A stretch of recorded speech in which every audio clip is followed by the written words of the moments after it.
میرے پاک پتن دے داتا نو ہر دور سلام کردا اے میرے پاک پتن دے داتا نو ہر دور سلام کردا اے میرے پاک پتن دے داتا نو میرے پاک پتن دے داتا نو ہر دور سلام کردا اے اونوں لوڑ نہیں تاج سکندر دے اونوں لوڑ نہیں تاج سکندر دے جیڑا پیر فرید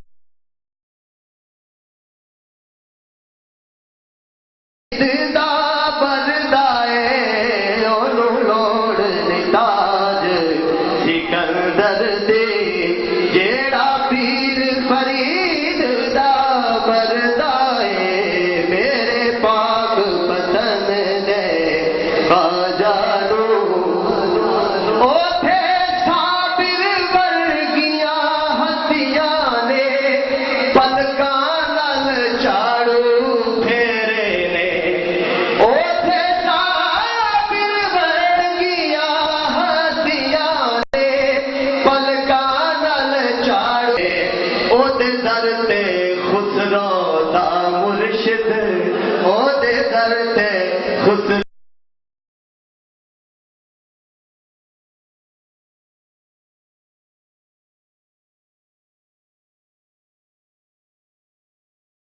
مومي لا أول له ولا آخر له ونشهد أن سيدنا وسندنا ومدتنا ومعتمدنا غوثنا وغياثنا ومغيثنا وغيثنا عوننا وأعياننا ومعيننا وعيننا مطلوبنا ومصحوبنا ومرغوبنا ومحبوبنا عالانا وأولانا مأوانا وملجأنا محمدا عبده ورسوله أما بعد فأعوذ بالله من الشيطان الرجيم بسم الله الرحمن الرحيم والله يعصمك من الناس صدق الله مولانا العظيم وبلغنا رسوله النبي الرؤوف الرحيم الصديق الأمين اللہ تعالی جل مجدہ کی حمد و ثنا حضور صلی اللہ علیہ وبارک وسلم کی ذات بابرکات پر ہدیہ درود و سلام کے بعد خدا کرے ہم سب کی حاضری قبول ہو۔ مسلسل درس میں آنے والے دوستوں کو یہ پتہ ہے کہ حضور صلی اللہ علیہ وسلم کی بچپن کی باتیں ہو رہی ہیں 10-12 سال کی عمر میں۔ اس سے پہلے جو آپ کے کارنامے ہیں اسی ضمن میں آج یہ آیا پاک ذہن میں آئی ہے، واللہ یعصمک من الناس، محبوب اللہ تجھے لوگوں کے شر سے بچائے گا۔ عصمت ایک مقام ہے جو نبی کا خاصہ ہے۔ عصمت گناہوں سے پاک ہونا، برائیوں سے پاک ہونا، جرائم سے پاک ہونا، یہ نبی کا خاصہ ہے۔ بغیر نبی کے کسی کے لیے یہ مقام نہیں ہے۔ ولی جتنا بھی بڑا ہو، غوث جتنا بھی بڑا ہو، قطب جیسا بھی ہو، اس سے غلطی ہو سکتی ہے، وہ غلطیاں کرتے رہتے ہیں، مگر فرق نبی اور ولی کا یہ ہے کہ نبی سے غلطی ہوتی ہی نہیں، نبی سے غلطی ہوتی ہی نہیں، گناہ ہوتا ہی نہیں، اس سے جرم ہوتا ہی نہیں۔ ولی سے جرم ہو جاتا ہے، غلطی ہو جاتی ہے تو وہ فوراً اللہ کی بارگاہ میں متوجہ ہو کر معافی مانگ لیتا ہے۔ یہ فرق ہے۔ ایسا نہیں جیسے میں اور آپ ہیں کہ غلطیاں کر رہے ہیں، آج بھی غلطی ہے، کل بھی غلطی ہے، مہینہ ہو گیا وہ غلطی جا ہی نہیں رہی، زندگی گزر گئی، غلطی ختم نہیں ہو رہی۔ اولیاء اللہ کے اندر یہ ہے کہ جب غلطی ہو گئی ہے، کوئی گناہ سرزد ہوا ہے خدا اپنا، تو وہ فوراً اللہ کی بارگاہ میں متوجہ ہو کر معافی مانگ لیتی ہے۔ نبوت عصمت نبی کا خاصہ ہے۔ اور اسے یا یوں سمجھیے کہ نبوت ایک ایسا مقام ہے جہاں گناہ کو جانے کی مجال ہی نہیں، وہاں جرم کو پہنچنے کی طاقت ہی نہیں، وہاں کسی برائی کو وہاں جا کر پھٹکنے کی ہمت ہی نہیں ہے، ایسا دائرہ ہے۔ حضور صلی اللہ علیہ وسلم چونکہ پیدا ہوتے نبی ہیں بچپن میں، جیسے عیسیٰ علیہ السلام وجعلنی نبیّا، حضور علیہ السلام سارے نبیوں کے سردار ہیں، آپ کی ولادت باصادت سے نبوت ہے۔ اور وہ واقعہ آپ کے بچپن کی نبوت کا تو میرے خیال اس سے پچھلے جمعہ عرض کیا تھا کہ ایک یہودی مکہ مکرمہ کا میں آیا تاجر تھا، اس نے آسمان کے حالات کو بدلا ہوا دیکھا، ستاروں کو بدلا ہوا دیکھا، تو اپنی ٹیم سے کہا کہ پتہ کرو آج مکے میں کوئی بچہ پیدا ہوا ہے۔ انہوں نے تلاش کیا، پتہ چلا کہ جناب عبد المطلب کے ہاں حضور پوتا پیدا ہوا ہے۔ وہ آئے، دیکھا، حضور کی زیارت کی، پھر جا کر اپنے اس تاجر سے کہا، پھر تاجر وہاں آیا، جناب عبد المطلب نے اپنے پوتے کی زیارت تاجر کو کروائی اور وہ چہرے کو دیکھ کر بڑا بے خود ہوا۔ پھر وہ کہتا ہے کہ آپ مہربانی، آپ مجھے اس کی پیٹھ بھی دکھائیں، میں پیٹھ بھی دیکھنا چاہتا ہوں۔ جناب عبد المطلب نے حضور صلی اللہ علیہ وسلم کی پیٹھ سے کپڑا ہٹایا اور وہ پیٹھ کو چمٹ گیا، اتنا رویا کہ بے خود ہو گیا، چوم رہا ہے، رو رہا ہے، آنسو بہا رہا ہے۔ جب اپنے حواس میں آیا تو پھر ٹیم نے پوچھا کہ صاحب یہ کیا معاملہ ہے؟ آپ نے چہرہ دیکھ کر تو اتنی آہوزاری نہیں تھی، آپ اس بچے کی پیٹھ دیکھ کر بڑا روئے ہیں۔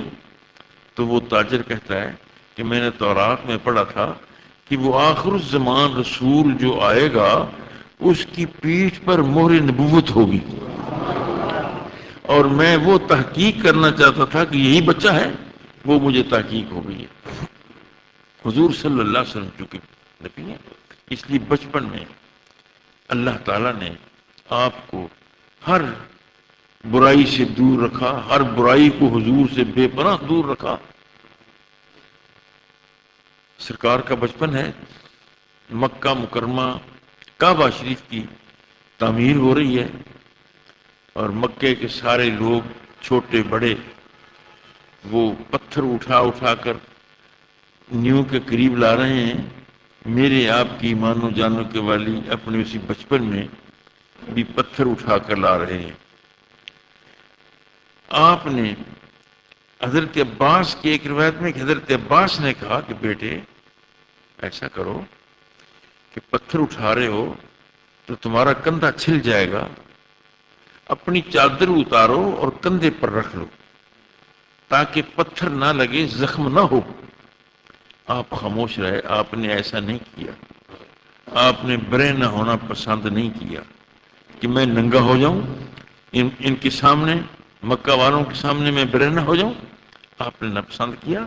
پھر جناب عباس نے خود ہی شفقت کے طور پر، چچا تھے، حضور کا تہمد اتارا اور کندھے پر رکھ دیا۔ کندھے پر تہمد کا رکھنا تھا، حضور پر بے خودی طاری ہو گئی۔ یہ بچپن ہے، بے خودی طاری ہوئی فوری طور پر، اور پھر آواز آئی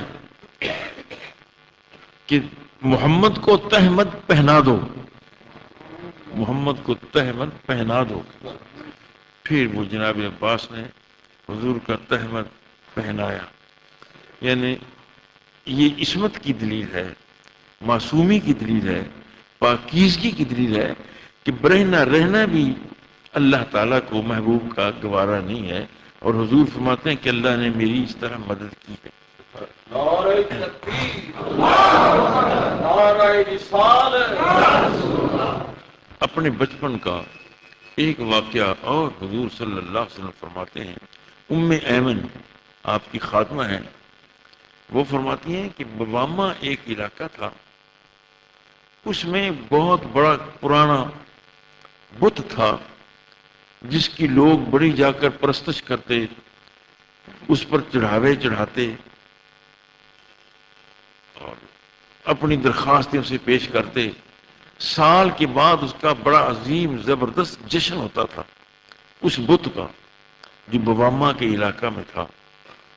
حضور کے چچاؤں نے حضور صلی اللہ علیہ وسلم جب وہ دن آیا جشن کا، لوگ مکہ پاک سے بواما جانے لگے کہ آج بت کا جشن ہے، بڑی سج تج کے ساتھ لوگ گئے، قافلوں کے ساتھ گئے، بن ٹھن کر گئے۔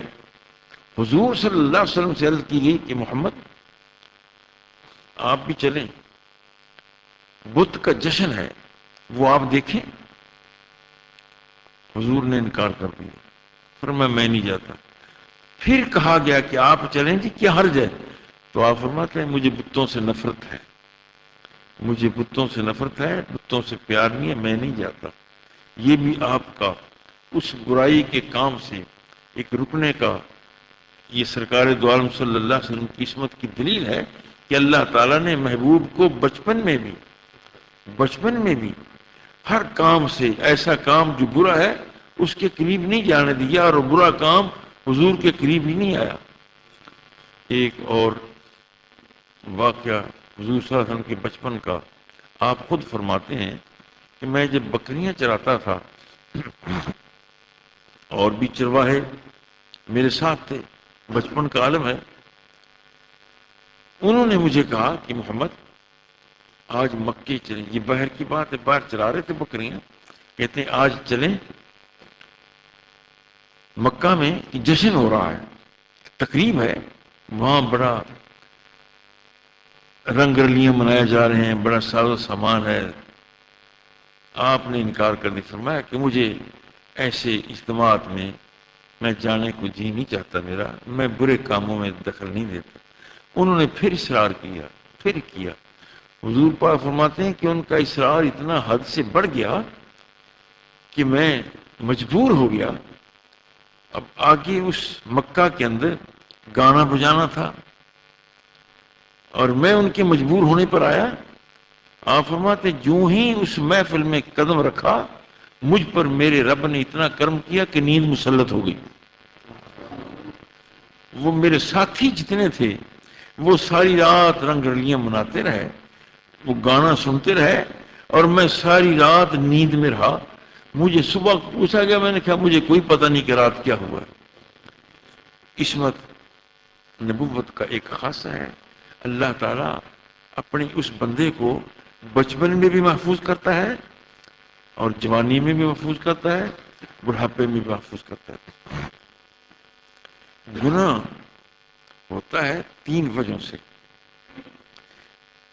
یا تو عقائد کا پتہ نہ ہو، مجھے میرے عقیدہ کا پتہ نہیں ہے، پھر میں گناہ کا کام کر لوں گا، یا گناہ ہوتا ہے شیطان کے غلبہ سے، شیطان نے مجھ پر غلبہ کر دیا، مجھے پتہ نہیں، میں پھنس گیا شیطان کے نظر میں، گناہ ہو گیا۔ یا گناہ ہوتا ہے نفس کی بہکانے سے، نفس میرا اندر کا دشمن ہے، وہ اندر بیٹھا ہے، شیطان میرا باہر کا دشمن ہے، وہ باہر ہے، وہ باہر سے نقب لگاتا ہے، نفس اندر سے ہی لوٹتا ہے۔ یہ تین راستے ہیں گناہ کے، عقائد کی بے خبری ایک، شیطان کا غلبہ دو، اور نفس کا غلبہ تین۔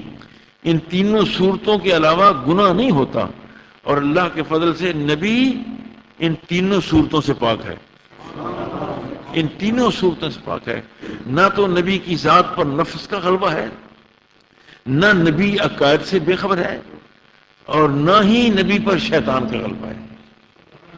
اس عنوان کو قرآن مقدس نے فرمایا، شیطان نے ایک موقع پر کہا اللہ لَأُغْوِيَنَّهُمْ أَجْمَعِينَ، میں تیرے سارے بندوں کو گمراہ کروں گا، بہکاؤں گا، غلط راستے پر لے جاؤں گا۔ جیسے ہم غلط راستے پر لگے ہوئے ہیں، جھوٹ بھی بولتے ہیں، رشوت بھی لیتے ہیں، حرام بھی کھاتے ہیں، نیکی کی طرف توجہ نہیں ہے، ماں باپ کی گستاخیاں بھی ہیں، رشتہ داروں کے ساتھ ہنگامے اور جھگڑے بھی ہیں، اولاد کے ساتھ ناانصافیاں بھی، بے شمار گناہ ہیں جس میں ہم مبتلا ہیں۔ شیطان کہتا ہے یا اللہ میں تیرے بندوں کو گمراہ کروں گا، الا عبادک منہم المخلصین، ہاں تیرے وہ بندے جو مخلص ہوں گے ان پر میرا داؤ نہیں چل سکے گا. اور وہ بندے جو مخلص ہیں جن پر شیطان کا داؤ نہیں چلتا وہ انبیاء ہیں علیہ السلام. ایک اور آیت پاک میں اس عنوان کو اس طرح بیان فرمایا گیا ان عبادی لیسا لک علیہم سلطان. جو مرضی ہے شیطان تو کر, تجھے دنیا میں اختیار دے دیا گیا ہے, مگر میرے بندے جو ہیں ان عبادی لیسا لک علیہم سلطان, ان پر تیرا کوئی غلبہ نہیں ہوگا. نبیوں پر شیطان کا کوئی تصرف نہیں, نبیوں پر نفس کا کوئی تصرف نہیں, نبیوں کی عقیدہ سے بے خبری نہیں, اس لیے ان سے گناہ بھی سرزد نہیں ہوتا. عصمت ہے, اللہ تعالیٰ ان کی حفاظت فرماتا ہے. جتنی اچھی شے ہو اس کے رکھنے کے لیے میں آپ اچھا برتن تلاش کرتے ہیں. دودھ بہت اچھی پاکیزہ شے ہے, خوراک ہے, اس کے لیے کبھی آپ ایسا نہیں کرتے کہ ایسا برتن ہو جس میں کھٹائی ہو, دودھ خراب ہو جائے گا. کوئی گندا برتن, کوئی ردی برتن, کوئی میلا برتن اس لائق ہی نہیں کہ اس میں دودھ ڈالا جائے. اور نہ ہی کوئی عقل مند بندہ گندے برتن میں دودھ ڈالتا ہے. زیور رکھنا ہے, 10 تولے سونے کا زیور, تو اس کے لیے آپ میں چاہتے ہیں کہ اسے محفوظ جگہ پر رکھا جائے, کسی بینک میں رکھا جائے, کسی اور جگہ رکھا جائے کہ محفوظ ہو. ہر اچھی شے کو, پاکیزہ شے کو پاکیزہ برتن میں رکھا جاتا ہے, گندے برتن میں قیمتی شے نہیں رکھی جاتی. اور وہ بندے بے عقل ہیں جو قیمتی شے کو گندے برتن میں رکھتے ہیں. میرے عزیز, میرے دوست, میرے بیٹے, نبوت سے زیادہ برتر اعلیٰ کوئی شے نہیں ہے. نبوت سے بڑھ کر کوئی شے نہیں. ساری کائنات سے برتر شے جو ہے, حسین, عمدہ, اعلیٰ, پاکیزہ, طیب, طاہر, وہ نبوت ہے. اب نبوت کو رکھنا ہے کہاں؟ انسان کے دل میں. تو ظاہر ہے کہ وہ دل ایسا ہوگا جس میں گناہ تک رسائی نہ ہو. اللہ تعالیٰ جل مجدہ خالق کائنات ہے, وہ کیسے اسے پسند فرماتا کہ نبوت جیسے حسین شے کو گندے دل میں رکھ دے. جہاں نبوت ہوگی وہ دل پاکیزہ ہے, وہ دل طیب ہے, وہ طاہر ہے, وہ پاکیزہ ہے, اس میں کوئی نقص نہیں ہے. واللہ یعصمک من الناس, اللہ تعالیٰ محبوب تجھے شر سے, لوگوں کے شر سے محفوظ فرمائے گا. یہ خاصہ ہے نبوت کا, نبی کا معصوم ہونا, یہ نبوت کا خاصہ ہے. حضور صلی اللہ علیہ وسلم نے اپنے اس بچپن میں ایسے کارنامے انجام دیے ہیں جو میرے لیے, آپ کے لیے اور قیامت تک آنے والی نسلوں کے لیے سبق ہیں.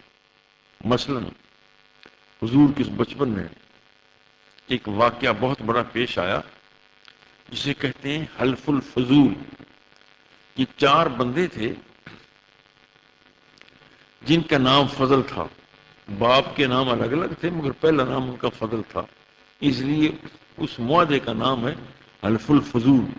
جو فضول فضل والے بندے نام تھے, ان وہ 4 بندوں نے معاہدہ کیا تھا.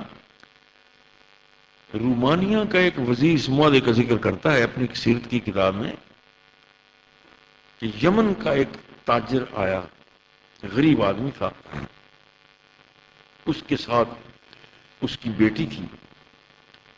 جہالت کا دور تھا, مکہ پاک میں لوٹ کھسوٹ, قتل و غارت عام تھی, انسان کو انسان نہ سمجھا جاتا تھا.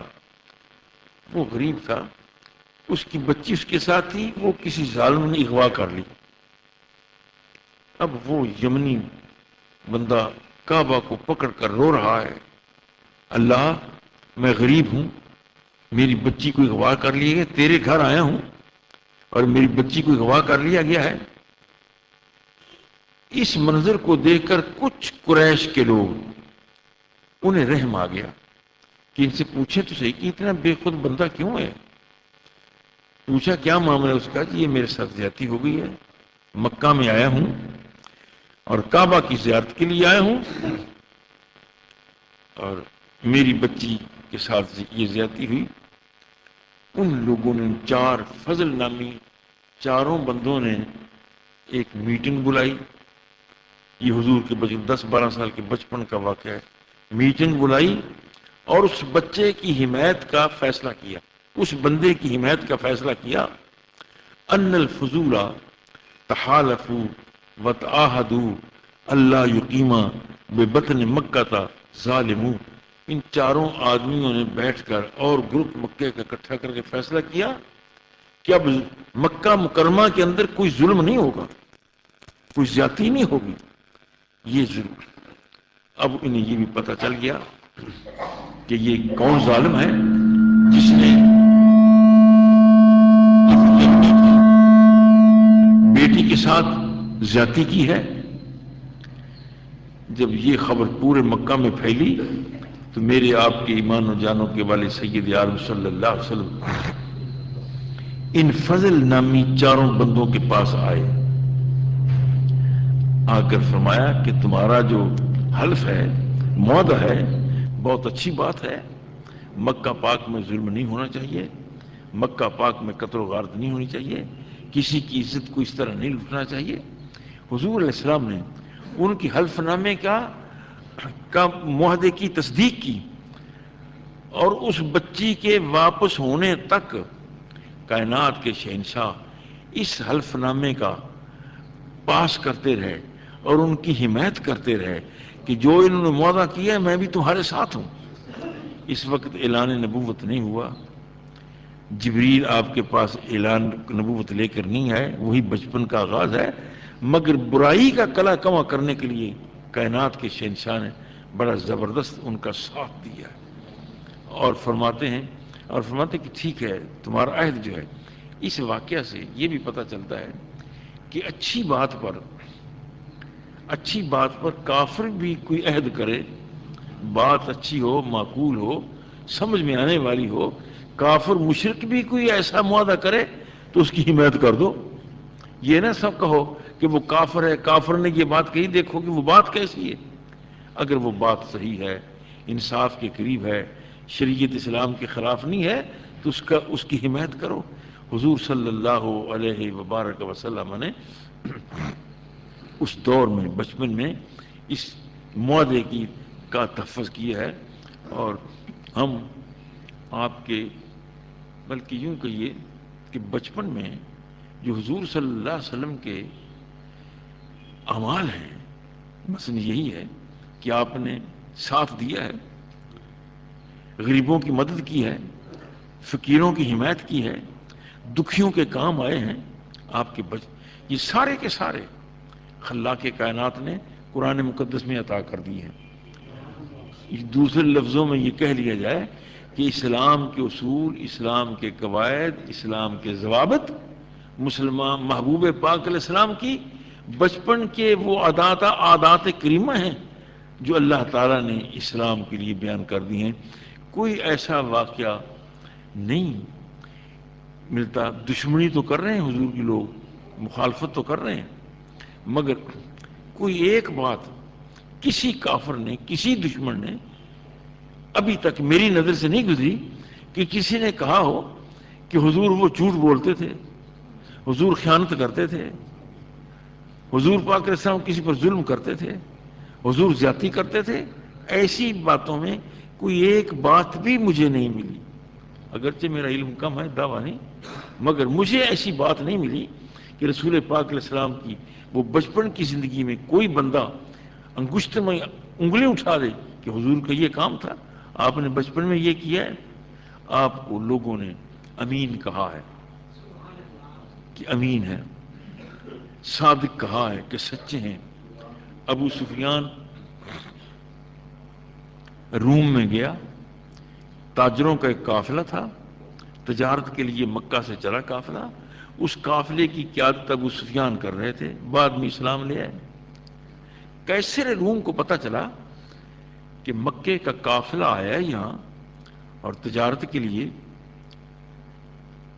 تو حضور کا علم تو ہو چکا تھا، کیسر کو پتہ چل چکا تھا کہ مکہ پاک میں کہ نبی مبعوث ہوا ہے اور وہ بڑھتا جا رہا ہے، پھیلتا جا رہا ہے، اس نے اپنی انتظامیہ سے کہا کہ اس قافلے کو بلاؤ۔ جتنے بندے تھے قیصر روم کے سامنے آ گئے۔ قیصر کہتا ہے تم میں سے جو اس رسول کا، اس نبی کا زیادہ قریب بندہ ہے وہ میرے آگے کرو۔ سب لوگوں نے ابو سفیان کو آگے کر دیا، اور یہ حدیث پاک میں 15-16 اس کے سوالات ہیں۔ آج میرے مضمون کا ایک ہی سوال ہے جو ذہن میں آ رہا ہے۔ اس نے کہا، ترجمان کو بلایا، رومی ترجمان جو عربی بھی جانتا تھا رومی بھی جانتا تھا، اسے کہا ترجمہ کر کے بتاؤ، اور ساتھیوں سے کہا کہ اگر یہ ابو سفیان غلط بات کہے تو تم اس کی تردید کر دینا۔ سب نے کہا ایسی کریں گے۔ ابو سفیان نے رومی ترجمان سے کہا کہ اس سے پوچھو کہ جس نبی کے ساتھ یہ تعلق رکھتے ہیں وہ وعدہ کی خلاف ورزی بھی اس نے کبھی کی ہے؟ ایک سوال ہے، 15-16 سوال ہیں، جن میں سے ایک یہ ہے کہ اس نبی نے کبھی وعدہ کی خلاف ورزی کی ہے اس بندے نے؟ ابو سفیان نے کہا نہیں، کبھی نہیں کی۔ ابو سفیان کہتے ہیں اگر مجھے یہ ڈر نہ ہوتا کہ لوگ مجھے جھوٹا کہیں گے تو میں اوٹ پٹانگ باتیں بہت سی ان کے خلاف کر دیتا، مگر میری ہمت نہیں ہوئی کہ میں ان کے خلاف کوئی بات کر دوں۔ جو جتنا پوچھا قیصر نے وہ ٹھیک ٹھیک منوں نے بیان کر دیا۔ حضور صلی اللہ اور قرآن مقدس فرماتا اوفوا بالعقود، وعدے پورے کرو۔ آج میری آپ کی یہ حالت نہیں ہے، اللہ ماشاء اللہ دکاندار ہے تو وہ وعدہ خلاف ورزی کر رہا ہے۔ اگر کوئی دفتر کا افسر ہے، اچھا یار کل آنا، یار کل آنا، میں کل فائل نکال دوں گا، کل تجھے بتا دوں گا، وہ خلاف ورزی کر رہا ہے۔ اگر کوئی ذمہ دار ہے تو وہ خلاف ورزی کر رہا ہے، کوئی مولوی ہے تو وہ باتوں باتوں میں خلاف ورزی کر رہا ہے۔ یہ سارے ہم مولوی بھی، عالم بھی، پیر بھی، سارے ہم ایک نقص میں مبتلا ہیں کہ ہم سے کوتاہیاں ہوتی ہیں، غلطیاں ہوتی ہیں، وعدے کی خلاف ورزی۔ اور سب سے پہلا وعدہ جو میرا اور آپ کا ہے وہ تو آپ کو یاد ہے، سب سے پہلا وعدہ جو اللہ سے میں نے کیا ہے، الستو بربکم، میرے اللہ نے مجھ سے آپ سے پوچھا بتاؤ کیا میں تمہارا رب نہیں ہوں؟ قالوا بلا، میں نے، آپ نے، سب نے کہا ہاں یا اللہ تو ہمارا رب ہے۔ اب یہ سب سے پہلی بات ہے، سب سے، اس سے پہلے کوئی بات نظر نہیں آتی، سب سے پہلی بات ہے۔ یہاں ایک اور بات بھی ذہن میں آتی ہے کہ روحوں سے پوچھا جا رہا ہے، الستو بربکم، میری شکل تو اب ہے یہ، اس وقت تو میں یہ نہیں تھا، آپ یہ نہیں تھے۔ روح کی جو کیفیت ہے وہ ساری روحیں اکٹھی ہیں، ان سے پوچھا جا رہا ہے الستو بربکم، کیا میں تمہارا رب نہیں ہوں؟ ہم سب نے کہا بلا، ہاں۔ سنا ہے، کان نہیں تھے مگر سن لیا ہے۔ کان تو میرے ماں کے پیٹ میں جب آیا تو کان تو میرے پھر بنے، زبان تو میری پھر بنی، ماں کے پیٹ میں آیا تو میری تخلیق مکمل ہوئی۔ اس وقت نہ میری زبان تھی، نہ اس وقت میرے کان تھے، کچھ نہیں تھا، مگر اللہ کا ارشاد تھا الستو بربکم، کیا میں تمہارا رب نہیں ہوں؟ یہ خدا کا پیغام ہے، میں نے اور آپ نے سب نے سنا ہے، جس سے پتہ چلتا ہے کہ کان نہ بھی ہوں تو سنا جا سکتا ہے۔ نعرہ تکبیر، نعرہ رسالت۔ یار تو اپنی ماں کی قبر پر کیا لینے جاتا ہے، اپنے بابا کی قبر پر کیا لینے جاتا ہے؟ اسے تو 75 سال ہو گئے، تیرے بابا کو فوت ہوئے، تیری ماں کو فوت ہوئے، اب تو وہ مٹی میں مل گیا، تو جا کر ان سے باتیں کرتا ہے، کیا کرتا ہے؟ نہیں معلوم ہوا کان نہ بھی ہوں تو سنا جا سکتا ہے، میرے کان نہیں تھے، پھر میں نے اپنے رب کی بات سنی ہے۔ اور اس سننے کے بعد کیا؟ قالوا بلا، سب نے کہا ہاں یا اللہ تو ہمارا رب ہے۔ میرا پہلا وعدہ وہ ہے، وہ بھی مجھے ذہن میں رکھنا چاہیے۔ میں رب سے وعدہ کر کے آیا تھا کہ وہ میرا رب ہے، مگر آج میں نے کئی چیزوں کو رب بنا رکھا ہے، اپنی حرص کو رب بنا رکھا ہے، اپنے پیسے کو رب بنا رکھا ہے، اپنی دولت کو رب بنا رکھا ہے، اپنی قوت کو رب بنا رکھا ہے، اپنی طاقت کے بل بوتے پر میں ساری غلطیاں کر رہا ہوں، حالانکہ میرا وعدہ تھا کہ یا اللہ میرا رب تو ہی ہے، میرا رب تو ہی ہے، تیرے بغیر میرا کوئی رب نہیں ہے۔ آج میری مختلف ذہن ہیں، اللہ تعالیٰ مجھے آپ کو پناہ دے ان برائیوں سے۔ دوسرا معاہدہ یہ تو ہے خدا کے ساتھ میرا وعدہ، عہد، اور اس کے بعد رسول پاک صلی اللہ علیہ وسلم سے عہد ہوئے ہیں، میں نے آپ نے حضور صلی اللہ علیہ وسلم کی سنت پر عہد کیے ہیں، انہیں مجھے دیکھنا ہے، آج میں حضور کی ان معاہدوں کی خلاف ورزی کر رہا ہوں۔ تیسرا میرا معاہدہ ہے اپنے استاد سے، اپنے پیر سے، اپنے شیخ سے، اپنی ماں سے، اپنے باپ سے، یہ ساری باتیں میرے اور آپ کے سوچنے کی ہیں کہ کیا ہم ان معاہدوں کو پورا کر رہے ہیں۔ حضور صلی اللہ علیہ وسلم نے اپنے بچپن میں اس معاہدے کا اتنا ساتھ دیا ہے، اتنا ساتھ دیا ہے کہ وہ رومانیہ کے وزیر پڑھ کر میں آج پڑھ رہا تھا، حیران ہوا کہ اس نے کس قدر اس کا اچھا ذکر کیا کہ رسول پاک صلی اللہ تعالی وسلم نے اس وعدے کے ساتھ کس قدر پاسداری کی ہے، اور نبی پاک علیہ السلام کی عہد معاہدے وہ سیرت طیبہ میں موجود ہیں جو مجھے اپنانے چاہیے۔ ابو رافع ایک سفیر ہے، ابو رافع وہ مدینہ منورہ میں آیا، حضور صلی اللہ علیہ وسلم کا معاہدہ ہے، معاہدہ کفار سے، قریش سے ایک معاہدہ ہو گیا تھا کہ ہمارا سفیر مکے جائے گا تم اسے رکھو گے نہیں، مسلمانوں کا سفیر مکے جاتا ہے قریش کے پاس، تم اسے روکو گے نہیں، ٹھہراؤ گے نہیں، گرفتار نہیں کرو گے کہ یہ مسلمانوں کا سفیر ہے، تمہارا سفیر ہمارے ہاں مدینہ میں آئے گا ہم اسے نہیں روکیں گے۔ یہ ایک معاہدہ تھا، ہو گیا معاہدہ۔ ابو رافع سفیر ہے مکہ کا، وہ حضور کی بارگاہ میں حاضر ہوا، دیکھا صحابہ بیٹھے ہیں، محفل لگی ہوئی ہے، نور برس رہا ہے، اور چہرہ پاک کو دیکھ کر کہتا ہے کہ اللہ کی قسم یہ چہرہ کسی جھوٹے کا تو نہیں ہو سکتا، یہ چہرہ کسی کذاب کا نہیں ہو سکتا، اس کے چہرے پر اتنا کرم، نور، شعائیں ہیں۔ اور اس کے بعد سفیر ہے، کفر کا سفیر ہے، آیا ہے مدینہ منورہ میں آیا ہے، اور اس کے بعد محفل کو دیکھ کر، حضور کے کمال کو دیکھ کر دستبوسی کرتا ہے، قدم بوس ہوتا ہے کہ حضور مجھے اسلام میں داخل کریں۔ حضور صلی اللہ علیہ وسلم نے کلمہ شریف پڑھا دیا، اسلام میں داخل کیا۔ اب وہ ابو رافع یہ نورانی ماحول دیکھ کر اتنا متاثر ہوا ہے کہ اس کا مدینہ پاک سے جانے کو جی نہیں چاہ رہا، بیٹھا ہے، جانا تھا سفارت کا کام کر کے مگر وہ نہیں جاتا، وہ کہتا ہے حضور میں نہیں جاؤں گا، میں مسلمان ہو گیا ہوں، میں نہیں جاؤں گا، میں یہیں رہوں گا، آپ کے پاس رہنا چاہتا ہوں۔ محبوب پاک صلی اللہ علیہ وسلم فرماتے ہیں میں نبی ہوں اور وعدے کی، معاہدے کی خلاف ورزی نہیں کر سکتا، میرا قریش سے وعدہ ہوا ہے کہ وہ میرے سفیر کو نہیں روکیں گے، میرا ان سے وعدہ ہوا ہے کہ میں ان کے سفیر کو نہیں روکوں گا۔ اب تم رہنا چاہتے ہو مدینہ منورہ میں تو پھر ایک ہی صورت ہے، واپس جاؤ۔ اگر یہی جذبہ جو اس وقت تمہارے دل میں جذبہ ہے میرے ہاں ٹھہرنے کا، یہی جذبہ وہاں بھی رہے تو پھر آ جانا، مگر چونکہ میرا معاہدہ ہے کہ ہمیں کسی کو روکیں گے نہیں، اس کی خلاف ورزی ہو رہی ہے۔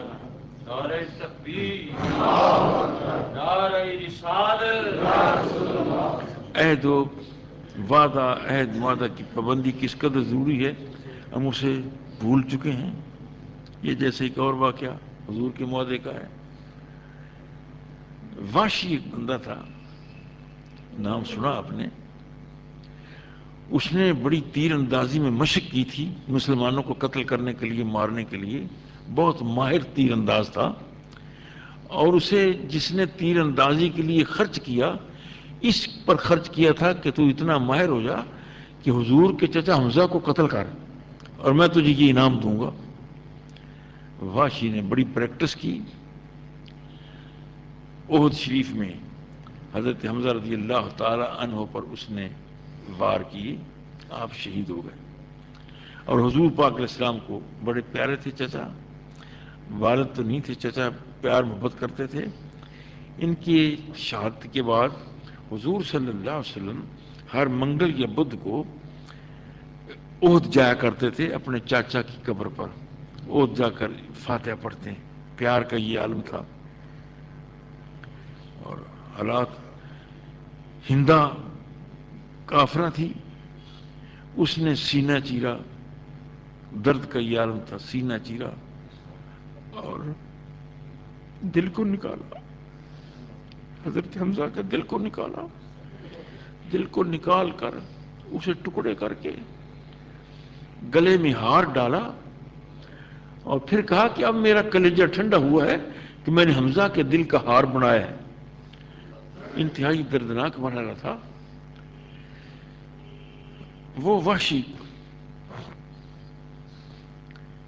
ایک سفیر آنے لگے مدینہ منورہ میں تو لوگوں نے کہا کہ وحشی تو بھی جا ان کے ساتھ، تیرا اثر رسوخ ہے وہاں لوگوں میں، تو کام کر۔ وہ کہتے نہیں میں نہیں جاتا، اس لیے کہ میں نے تو ان کے چچا کو قتل کیا ہے، ان کے چچا کا دل نکالا گیا ہے، قتل کیا گیا ہے، وہ مجھے قتل کر دیں گے۔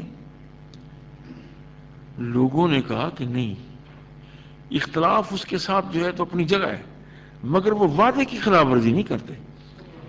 وعدہ ان کا یہ ہے کہ جو تمہاری طرف سے سفیر کے طور پر آئے گا ہم اسے کچھ نہیں کہیں گے، جو ہماری طرف سے تمہارے آ جائیں تم نے کچھ نہیں کہنا، تو چلا جا۔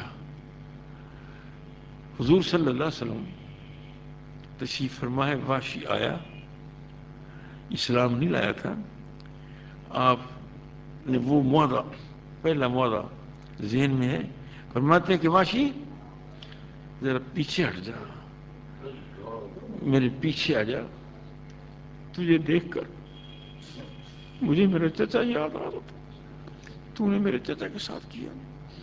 کچھ نہیں کہا، صرف اپنی نظروں سے تھوڑا سا پیچھے ہٹایا ہے کہ پیچھے ہٹ جا، جو بات کرنی ہے کر لے۔ ان العہد کان مسئولا، جو وعدے ہیں وہ قیامت کو پوچھے جائیں گے۔ میں نے اولاد سے وعدہ کیا ہے، ماں سے وعدہ کیا ہے، بیوی سے وعدہ کیا ہے، عزیزوں سے وعدہ کیا ہے، دکاندار سے وعدہ کیا ہے، کاروباری لوگوں سے وعدہ کیے۔ ان العہد کان مسئولا، یہ سارے عہد پوچھے جائیں گے۔ آج میں اور آپ ان معاہدوں کی پاسداری نہیں کرتے۔ حضور صلی اللہ علیہ وسلم نے اپنی بچپن کی زندگی میں بھی ان وعدوں کا عہد کی افاق کے ساتھ زبردست کام کیا ہے۔ عبداللہ بن ابی الحمصا ایک بندہ تھا، عبداللہ بن ابی الحمصا،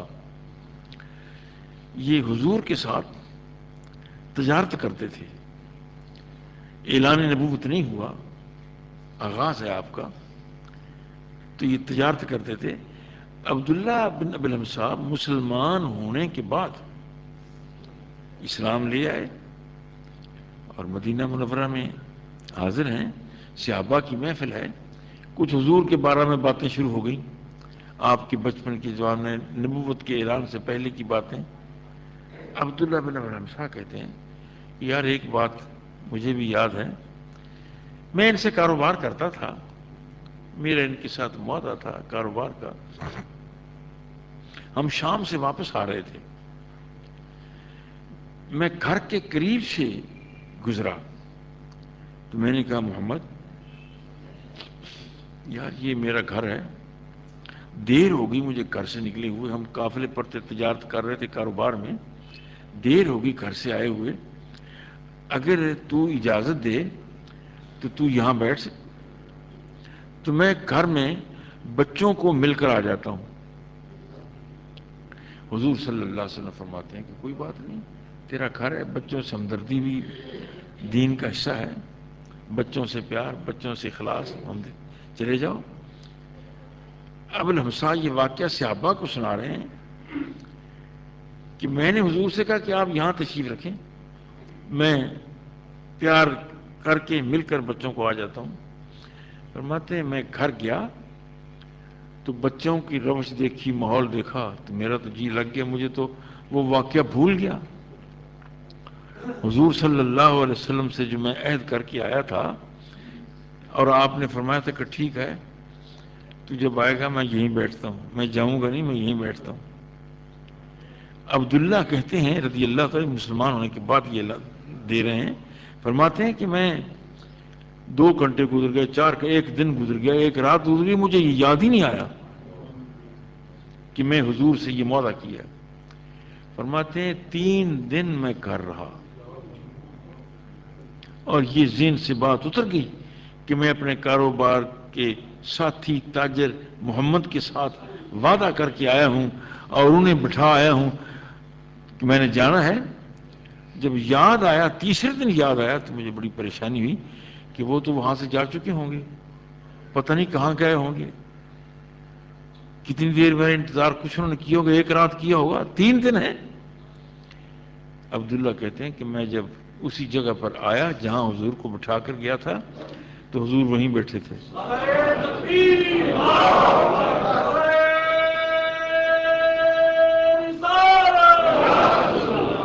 وہیں بیٹھے تھے، اور فرماتے ہیں کہ مجھے ایک لفظ تک رسول پاک نے نہیں کہا، مسکرا کر کہا کہ عبداللہ میرا خیال ہے تم گھر جا کر مجھے بھول گئے تھے۔